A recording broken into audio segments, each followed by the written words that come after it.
about what are the fictional elements and what aren't. I mean, essentially, the story is the story, right? Yeah. But there wasn't anything that was so electric about his life after that created the kind of story that I wanted to tell. I did meet his father, and I got to know his father, and he was even more mean than I could have imagined. He was a horrible, horrible excuse for a human being. And he remarried in America, and he married a woman that was equally as bad, nasty. And the only names in my whole book that have not been changed were his and his wife's, because they deserved to be thrown under the bus. They really, I wanted everyone to know how awful they were. I mean, even to their grandchildren, they treated their grandchildren terribly. Who does that? Who sends their kids to live in a brothel? Number one.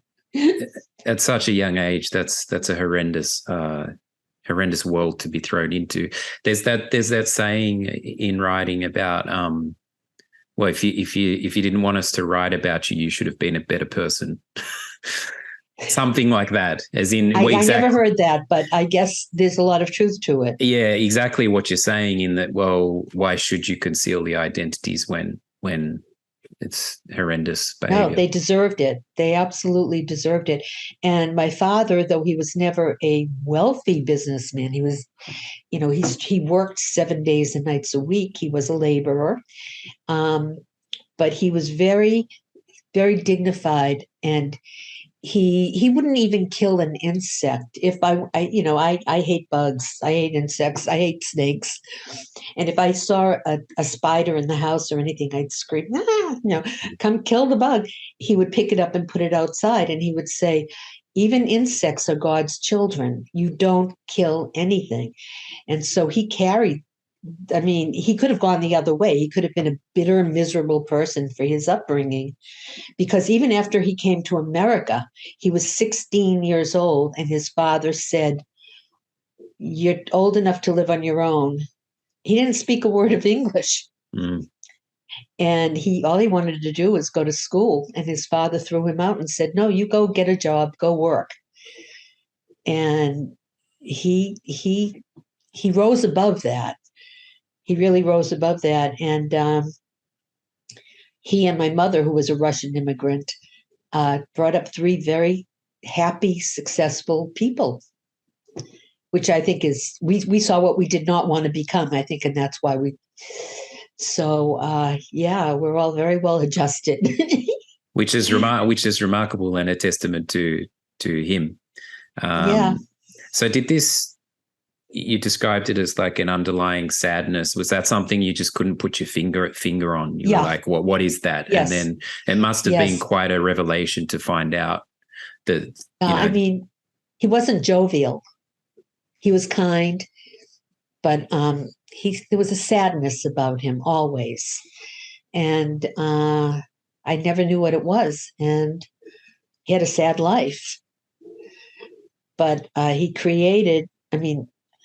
married a woman who was extremely negative. My mother, I think this is the biggest obstacle I overcame, was having a mother who kept telling me, you'll never do this, you'll never be able to do that. Become a secretary. That's what, girls do. They become secretaries, then they get married and they have children and they become housewives. And that's the best you can hope for. And I said, no, not me. That's not for me. I'm going to go to school. I'm going to get an education, and I'm going to create a life. And I fought against her. She kept telling me, oh no, you'll never get that job. You'll never do this. So I had to prove her wrong. Sounds like she had a very stay small mentality, Well, she was a clinically depressed person who was in and out of institutions. So I was sent to live with relatives all the time, for short periods of time. And I was the youngest and the only girl. So my brothers, who are older than I am, were not affected by that as much. Was this and I think less was expected. Was writing the book a cathartic process for yourself? Unbelievable. Yes, it was.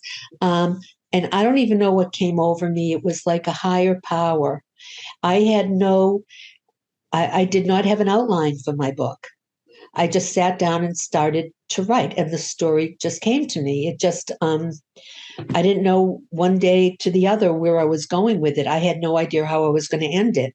In fact, I didn't want to end it because it became my child, and I didn't want to let it go.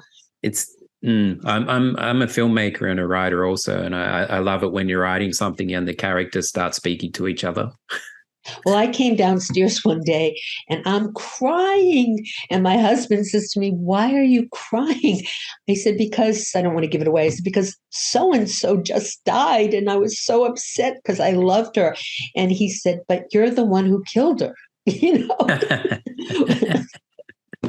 Yeah. But that's no small feat on its own to be able to allow it to go in the direction that it needs to. That's quite well, as you say, there's like you're sort of a conduit for it, but to allow that to kind of naturally prepare, that's not an easy thing to do. They become your every word becomes your child. And I was very, very fortunate. It needed very little editing. I sent it to one publishing house because I couldn't exactly go into Random House or Simon and Schuster and say, "Hi, here I am," you know. And I sent the manuscript to a hybrid publisher. And they said, "We'll call you." And they didn't charge to read the manuscript. That was the first plus. And they said, "We'll call you in a few weeks and let you know if we think it's publishable." And they called me in 3 days. And they said, "We want to sign you." And Amazing. from that point on, so the whole process took about, from start to finish, from the day I sat down to the day it was on the book stands, about 18 months. Okay, that's pretty quick. Yeah, and that was during pandemic. So it could have been shorter, but the supply chain was slow, very slow. I've been curious. And now I'm on a second book. Fantastic. And this one is not historic fiction. This is a thriller. And I've already got a publishing company who is very interested in publishing it. So amazing. The journey has just been like, it's come to me. And I'm shocked because I'm no youngster. And I don't know what my next career is going to be, but it probably is a ghost. But it's always like everything we've kind of already done leads up to where we are and where we're kind of meant to be in some way. And you kind of wonder, you're like, how did I go left and right and end up? But then in hindsight, things make sense. And well, the one thing I describe myself as being my own parade, because awesome. I wake up in the morning and say, yes, okay, what is today going to bring? My cup is always half full or full. And I think life is to take whatever you can get out of it, not sit back. You have to be you have to be someone who you just have to be a partaker, partake in life, and don't waste it by saying, "Oh, me, poor me, what? I can't do this, I can't do that." And which was a muscle you had to exercise with your stepmom, right? Like, yes. Call it a muscle of pushing back against. No, you need to stay in a certain lane, and there's no other world outside of that, and that's how it is. My jobs have been very diverse, and I think I've been successful in all of them. Things I never ever expected to get into, I just kind of fell into. And did you always have a sort of a knack for storytelling that you now realize? Yes. When there is one acknowledgement in my book, and it's to my 4th grade teacher, who it's conceivable he could still be alive because we were his first class out of college. But I want his family to know that I acknowledged him in this book, because in the 4th grade, he gave us an assignment to write a poem about spring.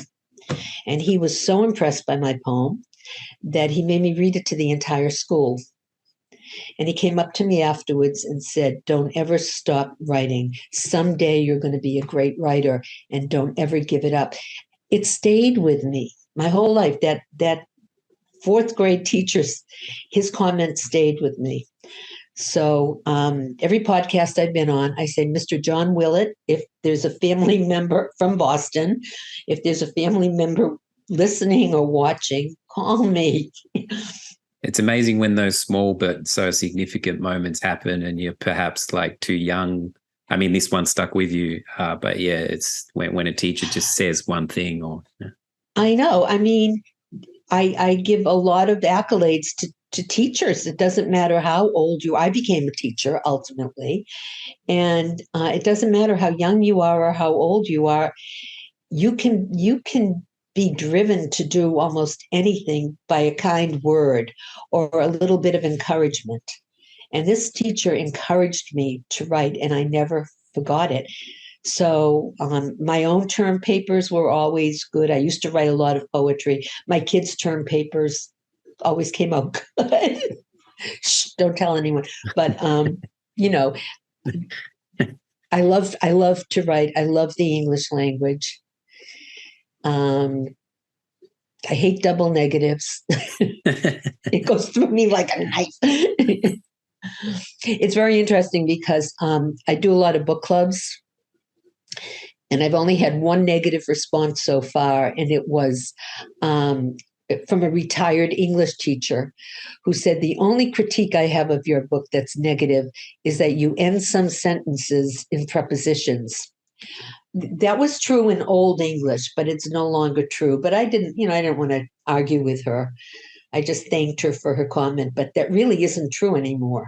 I think it's about staying true to your own unique voice, right? And that's well, I try to write like I speak, exactly, like you speak, and we speak ending sentences and prepositions, and it's so I didn't got mad at her. I didn't get upset with her. I just said thank you, but I'll look into it. No, that's an awesome way to respond to any form of criticism, as long as it's constructive, as long as it's coming. She just bought me lunch, so that helps. It helps. Did you have a very, it sounds like it was a relatively smooth process writing the book for you, but did you have a regimented writing process daily? No. Everyone tells me how difficult it is to, number one, sit down and actually write a book, and number two, to get it published is ridiculous. I mean, I'm telling you, it was like a hand was over me, guiding me, and it just flowed. And I'm having the same experience with the book I'm writing now as well, which is a thriller. So it's far from historic fiction. It's all fiction. But I'm having the same experience. It's just, I'm loving it. I wish I had been doing this my whole life. But perhaps it wasn't time. Now it's time. Yeah, feeling the suitcase with all life's experiences first. Yeah, so it's a new life for me. The past 2 years have gone by so quickly. And that's when all this really began. 2.5 years. Yep. Right as the pandemic was a gift for me. Because I could just sit down and write. And that's what I did. Yeah, amazing. I have been curious to the hybrid way of publishing. It seems like a nice modern balance between traditional publishing and self-publishing. I did not want to self-publish. To me, I just didn't want to self-publish. It was a lot of work. And so I researched it. And if people don't know what hybrid publishing is about, you do have to put down some money up front. But at least the publishing company I worked with, I thought it was a very small amount of money considering what they did. And they do everything from start to finish, although I will say they allowed me to design my own book cover.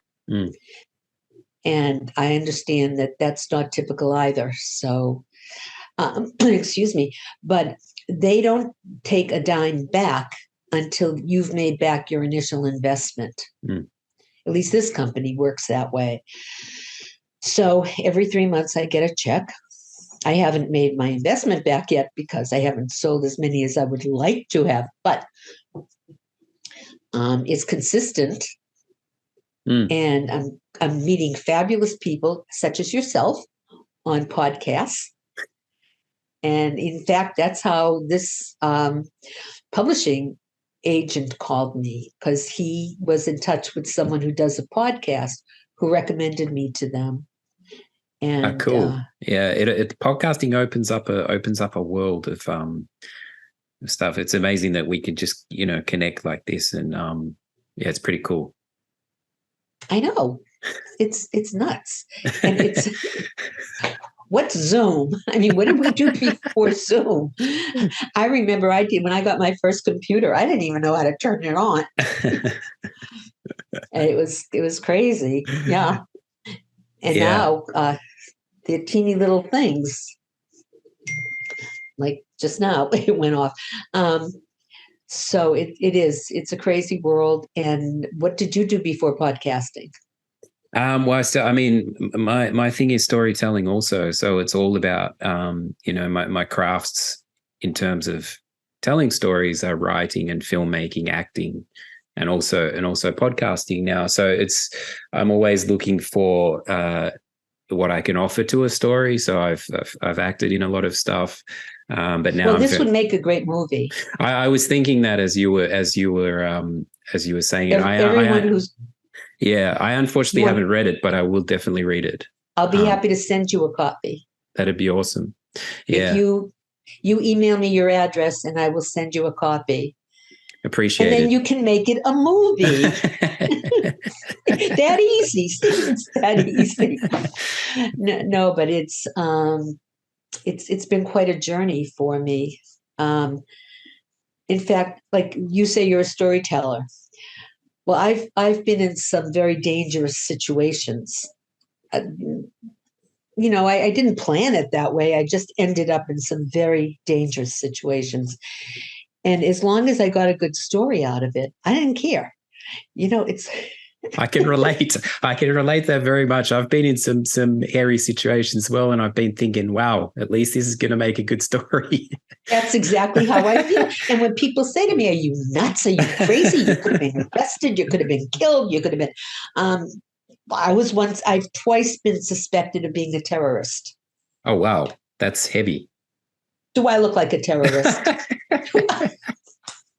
At an airport, or how did that go about? Once was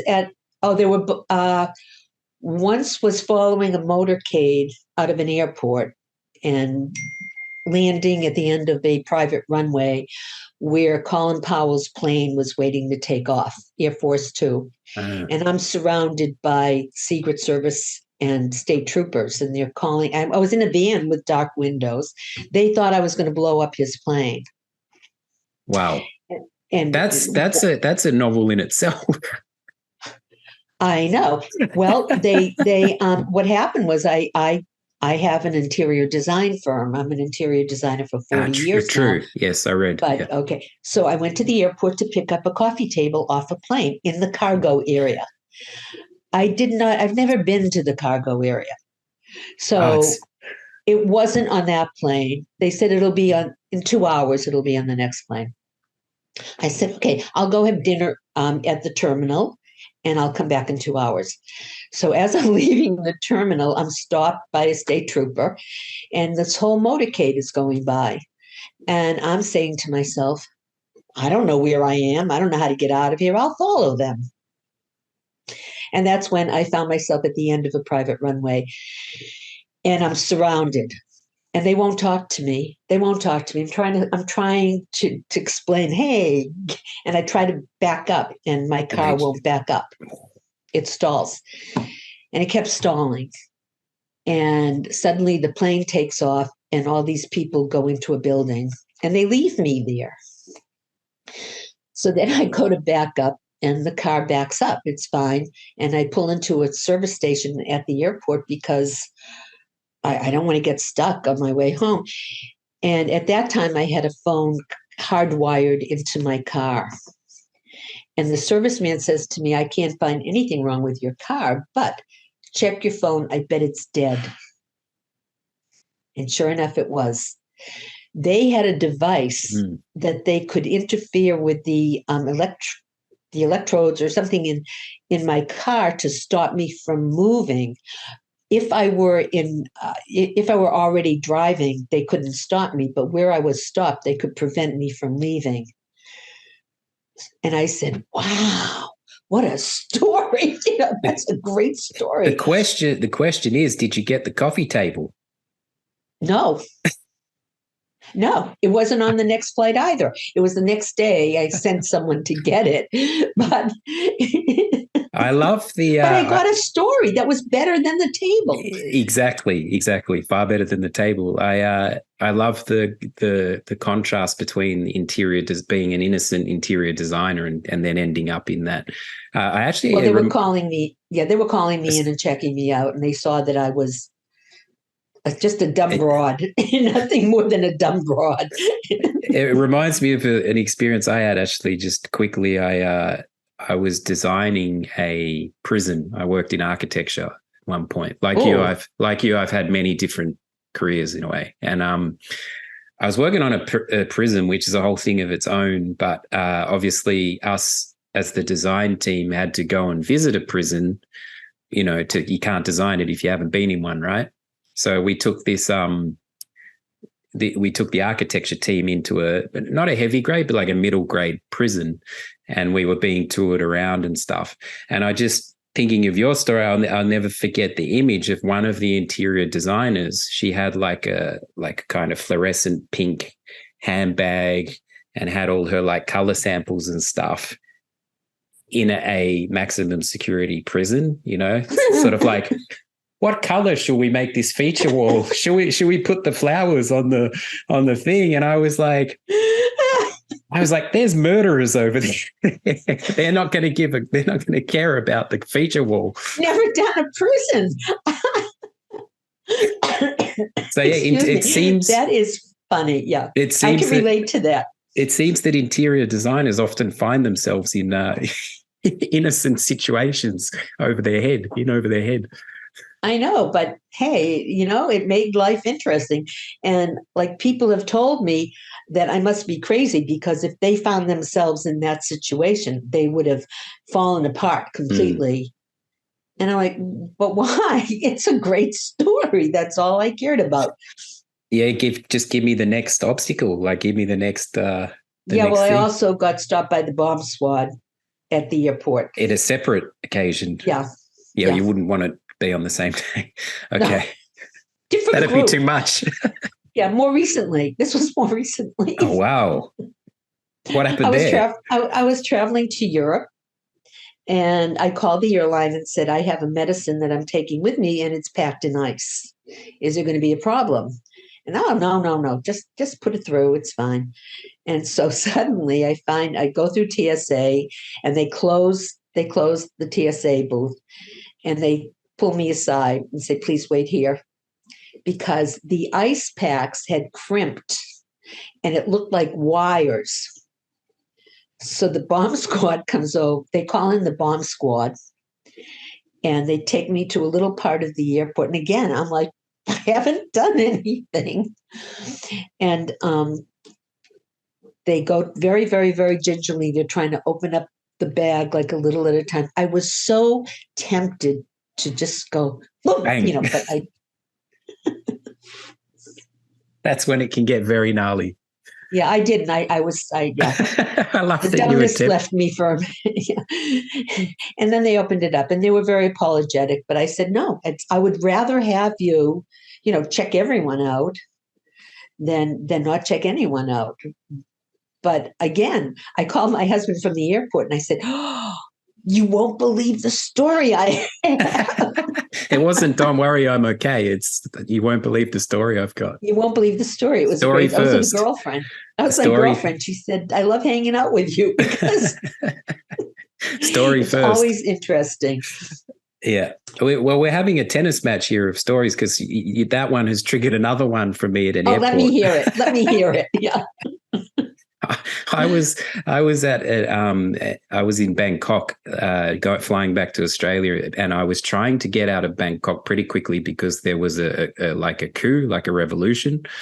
So on the way to the airport, I drove past guys in a kind of pickup truck thing with guns and stuff, and I was like, I've really just got to get on my flight and get out of here. And it's a very big airport, Bangkok, and I was sitting I was quite tired. I'd had a crazy time in Asia, and I was just sitting on like a bench in the middle of the airport, and they called me over the entire airport PA system and said, can you come to counter whatever? And I'm like, wow, they've called me over the huge airport thing. So I'm approaching the counter, and I see a little room on the side, and two military guys are standing there with guns and my bag. And there's a film in Australia from a long time ago, Bangkok Hilton, where drugs are planted on Nicole Kidman in an Asian, and she ends up in an Asian prison. And I was like, oh no, somebody's like tampered with my bag. I was basically like, I think this is how it's going to go down. And they said, can you step into the room? And the guys were like, is this your bag? And I'm like, yeah. And then they pulled out a box set of DVDs that I'd brought at a street market, and they were basically like burnt or illegally copied. And they were just like, look, we're trying to crack down on like people selling this stuff, and we just want to know where you got it. And I'm like, oh, I got it at this street market and stuff. And then they just gave me my bag back. I think that might have sent me over the edge, having the guns pointed at me. That might have done it. Your mind creates stories, right? So I didn't know what I was in for, but yeah, it made a good story, as are yours. Plentiful stories here. Yeah, I mean, if you're going to live life, live it interesting. I'm not boring. As you said before, participate, partake. Participate. Be a participant. Don't be a sideliner. And yeah, it's my husband's the exact opposite. Like, don't make waves. And he just shakes his head. Well, that's potentially the balance, right? The opposites balance each other, out. Yeah. Very cool. Well, where can people find the book, and where can people find you? People can find the book at Amazon.com, BarnesandNobles.com, iTunes, Apple, and any place. If your library doesn't carry it, you can ask them to carry it and they'll get it. The publisher is Fulton Books. I can be reached. My website is Shirley, Shirley, at S as in Sam, Novack, Novack, and associates.com. That's my website. But I also have my email address, and I'm happy for anybody to contact me. I'm on Facebook. I'm on Facebook author. I'm on Facebook.com, Shirley at Facebook.com. And I am at Sobanoe, SOBONOE at AOL.com. Cool. Anywhere books are sold, you can ask for my book if they don't have it. And it's also on audio and Kindle. What would you say one of the main themes of your book is? I won't until I've actually read it, but what would you say one of the biggest themes? The main theme? I think it's love, loss, and perseverance. And it's family. It's the importance of family. And but there's also murder and mayhem. So kidnapping, murder, and mayhem. Awesome. And a little torture.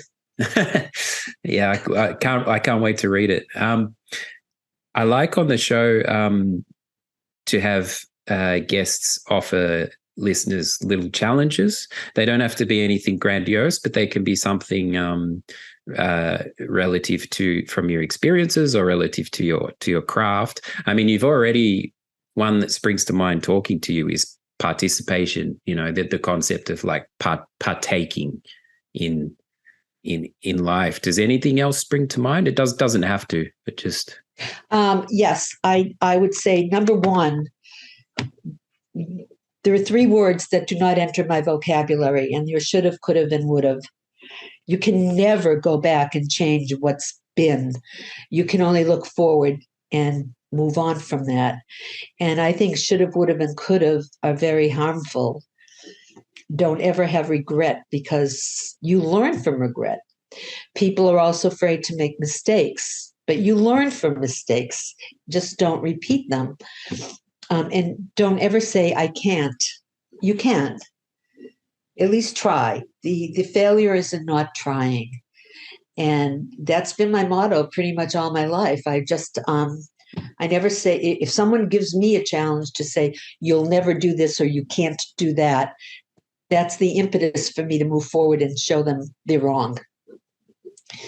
So even if you don't have that much self-confidence, work on it and just say there's no failure than not trying. Better, bigger than not trying. No, I really admire the journey you've been on and your drive, and awesome that you're delving into this second book, and I can't wait to read the story of. So don't forget to send me your information, and I will get it right off to you. Thank you so much. Thank you, and Shirley. Then you'll have to let me know what you think. For sure. No. While we start casting, we have to start casting the film. True. No, it's been a real pleasure talking to you, and I very much enjoyed the back and forth of the stories there. Thank you. It's been cool. Wonderful meeting you.